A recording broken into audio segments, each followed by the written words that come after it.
Nous les pilonnons militairement. Pour les Houthis, ce n'est pas l'affaire d'une nuit. Cela continuera jusqu'à ce que vous disiez « Nous avons fini de tirer sur les navires ». Nous avons fini de tirer sur les biens.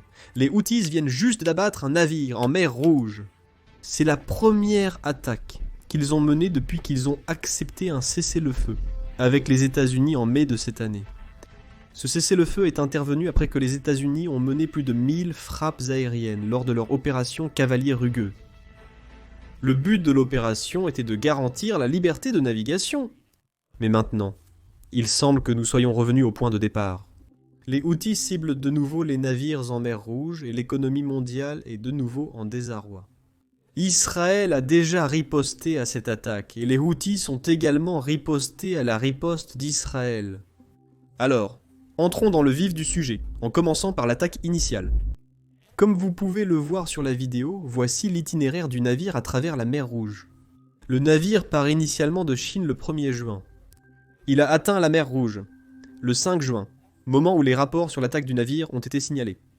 Ici, dans ce deuxième extrait, on peut en fait voir le navire, qui s'appelle Magic Seas, effectuer 2 virages brusques dans ce qui semble être une manœuvre d'évitement. Cela oblige un autre navire à changer de cap. Plus tard, nous obtenons plus de détails sur la nature de cette attaque. Les Houthis ont mené cette attaque lors d'une offensive en plusieurs vagues. Premièrement, 8 à 9 bateaux rapides ont tiré avec des armes automatiques et des lance-roquettes. Puis 4 drones marins explosifs ont été déployés. 3 missiles ont visé le navire lors de la dernière vague. C'est la première attaque des Houthis depuis décembre de l'année dernière, et c'est aussi la première attaque depuis le cessez-le-feu, qui a eu lieu en mai de cette année. Un autre point important à souligner ici est qu'il s'agissait d'une attaque massive avec plusieurs types d'armes, et qu'elle visait à couler le navire. Heureusement, l'équipage a été secouru par le navire marchand qui se trouvait à proximité, et ils se dirigent comme maintenant tous vers un port à Djibouti. Peu de temps après l'attaque, les Houthis se sont sortis et ont revendiqué publiquement la responsabilité. Maintenant, même si le navire battait pavillon libérien et était exploité par une compagnie grecque, les Houthis ont affirmé qu'il avait été ciblé parce qu'il avait accosté dans des ports israéliens par le passé. Eh bien, Israël a riposté à cette attaque et à d'autres attaques des Houthis dans le passé, en frappant des bastions Houthis au Yémen. Détails sur la riposte israélienne à venir, mais d'abord, n'oubliez pas de liker et de vous abonner ci-dessous. Chaque fois que nous parlons de frappe, l'algorithme de YouTube a tendance à restreindre cette vidéo parce qu'elle n'est pas adaptée aux annonceurs. Donc vos mentions, j'aime et vos abonnements nous aident vraiment énormément. Passons maintenant aux détails. Eh bien, selon les Israéliens, ce que disent les Israéliens, ils ont frappé 3 ports et une centrale électrique. Il s'agit des ports de Hodeïda, Ras Lissa et Salif. Ils ont également frappé une centrale électrique, Ras Katib. C'est une centrale électrique qui alimente les grandes villes voisines d'Ib et de Taïz. Il s'agit donc d'une importante installation d'infrastructures. Israël affirme que ces frappes visent ces ports parce qu'ils sont utilisés pour transférer des armes iraniennes aux Houthis. Ils ont également frappé un navire, un bâtiment dans le port de Hodeïda qui s'appelle Galaxy Leader. C'est un navire qui a été détourné par les Houthis en 2023 et ils y ont installé une sorte de système radar. Et c'est ce que dit Israël. Ils l'ont ciblé pour cette raison. Nous avons peu d'informations provenant du Yémen. Ils disent qu'ils ont utilisé des missiles aériens fabriqués localement pour riposter contre les avions d'Israéliens. Il n'y a aucun rapport de victimes. Les Israéliens disent de leur côté que 2 missiles ont été tirés ensuite depuis le territoire yéménite. Ils disent avoir tenté d'intercepter ces projectiles et nous avons eu une situation où les sirènes ont retenti dans la ville de Jérusalem, à Hébron et aussi dans les zones proches de la mer Morte. Maintenant, l'attaque israélienne a été assez violente, un peu comme les attaques américaines en mars et avril. Mais il faudra voir dans quelle mesure cela va jouer un rôle dans la réduction des capacités des Houthis à tirer des missiles balistiques et à attaquer des navires en mer Rouge. Voici un extrait de l'attaque trouvée en ligne, que vous pouvez voir par vous-même.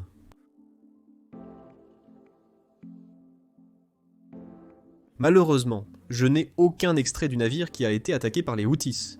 Mais la plus grande question que tout le monde se pose est, est-ce que cela signifie que les États-Unis vont s'impliquer à nouveau? Est-ce que cela signifie que les Houthis ne respectent pas leur part du cessez-le-feu?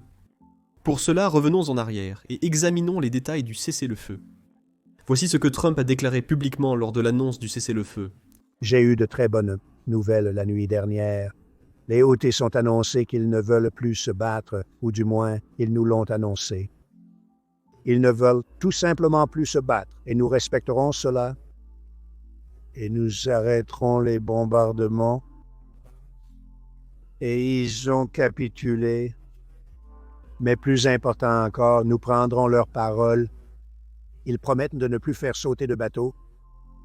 C'est le but de nos actions. Nous venons tout juste d'apprendre cette nouvelle. Eh bien, les Houthis ont ensuite confirmé les détails du cessez-le-feu. Et selon le porte-parole des Houthis, ils ont seulement accepté de ne pas attaquer les navires battant pavillon américain. Ceci a aussi été confirmé par la déclaration subséquente de la Maison-Blanche. C'est là que le problème commence. Vous voyez, les navires battant pavillon américain ne traversaient pas la mer Rouge, même avant que toute cette affaire au Moyen-Orient ne commence. Même avant le 7 octobre, il n'y avait pas tant de navires américains qui traversèrent la mer Rouge. En raison de lois et de taxes plus avantageuses, de nombreuses entreprises américaines immatriculent leurs navires au Libéria, au Panama ou aux îles Marshall. De cette façon, parfois ils ne paient pas d'impôts. Ils bénéficient de lois du travail moins strictes, de moins d'exigences en matière de sécurité et de réglementation, et ils ont aussi la liberté d'opérer à l'échelle mondiale avec moins de contraintes politiques. En tenant compte de tout cela, même avant que toute cette guerre ne commence au Moyen-Orient, les navires battant pavillon américain étaient presque inexistants en termes de transit par la mer Rouge. En gardant cela à l'esprit, on peut dire que le cessez-le-feu n'a pas eu beaucoup d'impact. Avant les frappes contre les Houthis, les responsables américains ont déclaré publiquement à la télévision nationale que l'objectif était de garantir la liberté de navigation. Eh bien, tout d'abord, le problème ici, c'est qu'il s'agit d'une voie maritime très importante. Au cours des 18 derniers mois, les Houthis ont attaqué 174 navires de guerre américains et 145 navires commerciaux, visant directement la marine américaine à 174 reprises. En somme, une bande de pirates armés d'armes anti-navires de précision impose un péage dans l'une des voies maritimes les plus importantes du monde. C'est intenable. Nous ne laisserons pas ces gens décider quels navires peuvent passer ou non. Votre question est, combien de temps cela durera-t-il? Cela durera jusqu'à ce qu'ils en soient incapables. Eh bien, que nous dit le renseignement américain à ce stade? Parce que les États-Unis menaient des frappes depuis un certain temps, mais n'ont pas arrêté les Houthis. Alors, qu'est-ce qui va changer maintenant? Avez-vous plus de précision dans le renseignement qui rendrait cela plus efficace? Ces frappes étaient des représailles. Ils ont lancé un missile. Nous avons frappé le lance-missile pour leur refuser la capacité de continuer à restreindre. Ce n'est pas un acte isolé, mais un effort concerté. Et contrôler le transport maritime, et cela n'arrivera pas. Nous ne laisserons pas ces gens armés dicter où nos navires et ceux du monde entier peuvent aller. Nous agissons pour le monde entier, pas seulement pour les États-Unis. Nous aidons le monde en éliminant ces individus et leur capacité à attaquer le transport maritime mondial. La mission ici continuera jusqu'à son accomplissement, ce qui est une première. L'administration Biden ne l'a pas fait. L'administration Biden répondait simplement à une attaque. Ils lançaient une roquette, on frappait le lance-roquette. C'est tout. C'est un effort pour les empêcher de contrôler le transport maritime mondial dans cette région. Cela ne se reproduira plus. Cela se poursuivra jusqu'à la fin, potentiellement avec des raids terrestres. Ce sont des décisions militaires, mais aucun raid terrestre n'est prévu pour le moment. Je ne pense pas que ce soit nécessaire actuellement. Depuis hier soir, certains acteurs clés de ces tirs de missiles ne sont plus en vie. Je peux vous dire que certaines installations qu'ils utilisaient n'existent plus et cela va continuer. En résumé, c'est une façon simple de le comprendre. Ces groupes contrôlent le passage des navires dans la région. Ils ont attaqué la marine américaine 174 fois. Ils ont attaqué la marine américaine. Nous ne laisserons personne sur place pendant que des missiles attaquent les États-Unis. La marine. Je suppose que cela signifiait essentiellement de ramener la situation à ce qu'elle était avant que les Houthis ne commencent à cibler la mer Rouge. Écoutez-le vous-même. C'est un point important. Les navires de la marine américaine ont été attaqués par les Houthis, ce qui ne s'était pas produit depuis l'entrée en vigueur du cessez-le-feu. Le cessez-le-feu semble tenir. Les Houthis n'attaquaient rien de lié aux États-Unis, y compris les navires de la marine américaine. Maintenant, beaucoup de gens ont supposé que les Houthis, pourrait s'impliquer lorsque Israël visait le corps des gardiens de la révolution islamique à l'intérieur de l'Iran, et lorsque les États-Unis ont mené les frappes B-2 sur les installations nucléaires iraniennes. Mais les Houthis n'ont rien fait, surtout en considérant combien l'Iran a dépensé pour financer et soutenir l'organisation. Cela a été choquant pour presque tous les acteurs impliqués, y compris l'Iran, car la raison même pour laquelle ils ont construit l'axe de la résistance était de maintenir la guerre loin du territoire iranien.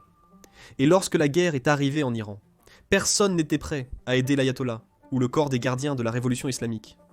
Maintenant, les Houthis ont confirmé que cette frappe actuelle, ainsi que toutes les frappes futures et même les frappes passées, sont toutes liées à la guerre d'Israël qui se déroule à Gaza. Les Houthis ont déclaré publiquement que si Israël accepte un cessez-le-feu, ils arrêteront d'attaquer les navires en mer Rouge. Sur ce point, nous pourrions avoir des nouvelles très bientôt. En fait, le Premier ministre Netanyahou est aux États-Unis et il devrait rencontrer le président Trump très bientôt. Plusieurs sujets pourraient être abordés, dont l'Iran, ses sites et son stock d'armes nucléaires. Mais l'une des choses les plus importantes qui sera discutée est un cessez-le-feu à Gaza. Le Premier ministre israélien Benjamin Netanyahou est aux États-Unis pour rencontrer le président Trump, tandis que les efforts pour obtenir un cessez-le-feu à Gaza se poursuivent.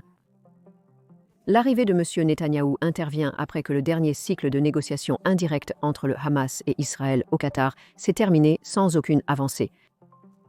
Cependant, avant la visite de M. Netanyahou à Washington, Donald Trump s'est montré optimiste quant à la possibilité de progresser sur la question des otages israéliens restants. Je pense qu'il y a de bonnes chances que nous ayons un accord avec le Hamas au cours de la semaine, dans la semaine à venir, concernant un certain nombre d'otages. Nous avons déjà libéré de nombreux otages et parmi ceux qui restent, beaucoup seront libérés. Nous pensons que cela sera fait cette semaine. Notre correspondante à Jérusalem, Ion Wells, a expliqué sur quoi portent actuellement les négociations de cessez-le-feu. Eh bien, Donald Trump et Netanyahou voudront tous les deux obtenir quelque chose de cette réunion plus tard aujourd'hui. Mais la vraie question est de savoir s'il y aura ou non une véritable avancée lors de ces discussions officielles. Pour l'instant, Israël a déclaré qu'il était prêt à accepter un cessez-le-feu selon la proposition à laquelle il a déjà donné son accord.